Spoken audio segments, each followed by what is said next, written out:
Electoral ബോണ്ടിലൂടെ ബി.ജെ.പിക്ക് ലഭിച്ചത് 6,060 കോടി രൂപ. വിവാദ വ്യവസായി സാന്റിയാഗോ മാർട്ടിന്റെ future gaming and hotel services കമ്പനിയാണ് ഏറ്റവും അധികം ബോണ്ടുകൾ വാങ്ങിയത്.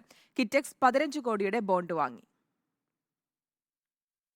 ആദ്യ ഭാഗത്തിൽ ഇലക്ട്രൽ ബോണ്ട് വാങ്ങിയവരുടെയും രണ്ടാം ഭാഗത്തിൽ രാഷ്ട്രീയ പാർട്ടികളുടെയും വിവരങ്ങളാണ് തിരഞ്ഞെടുപ്പ് കമ്മീഷൻ പുറത്തുവിട്ടത്. കോർപ്പറേറ്റ് ഭീമന്മാരായ അദാനി, റിലയൻസ് കമ്പനികൾ പട്ടികയിലില്ല എന്ന് മാത്രമല്ല, ITC, എയർടെൽ, ഇൻഡിഗോ, MRF, വേദാന്ത, മുത്തൂറ്റ് ഫിനാൻസ്, DLF തുടങ്ങിയ കമ്പനികളുടെ പേരുകൾ ലിസ്റ്റിലുണ്ട് താനും. സാന്റിയാഗോ മാർട്ടിന്റെ കമ്പനി വാങ്ങിയത് 1,368 കോടി രൂപയുടെ ബോണ്ടുകളാണ്. ബോണ്ട് സംഭാവനയിൽ രണ്ടാമതുള്ള മേഘ എഞ്ചിനീയറിംഗ് ലിമിറ്റഡിനെതിരെ ആരോപണവുമായി മുതിർന്ന അഭിഭാഷകൻ പ്രശാന്ത് ഭൂഷൺ രംഗത്ത് വന്നു.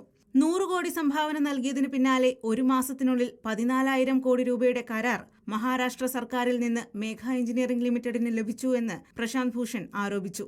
SBI ബോണ്ട് നമ്പറുകൾ മറച്ചിട്ടുണ്ടെങ്കിലും ആർക്ക് നൽകിയെന്ന് ഊഹിക്കാമെന്ന് പ്രശാന്ത് ഭൂഷൺ വിമർശിച്ചു. കമ്പനികൾക്ക് പുറമെ ഒട്ടേറെ വ്യക്തികളും ബോണ്ടുകൾ വാങ്ങിയിട്ടുണ്ട്.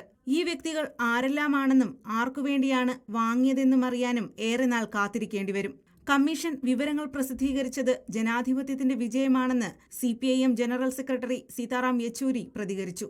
ഇലക്ട്രൽ ബോണ്ട് വഴി ലഭിച്ച മൊത്തം തുകയുടെ 47.46% BJPക്കാണ്.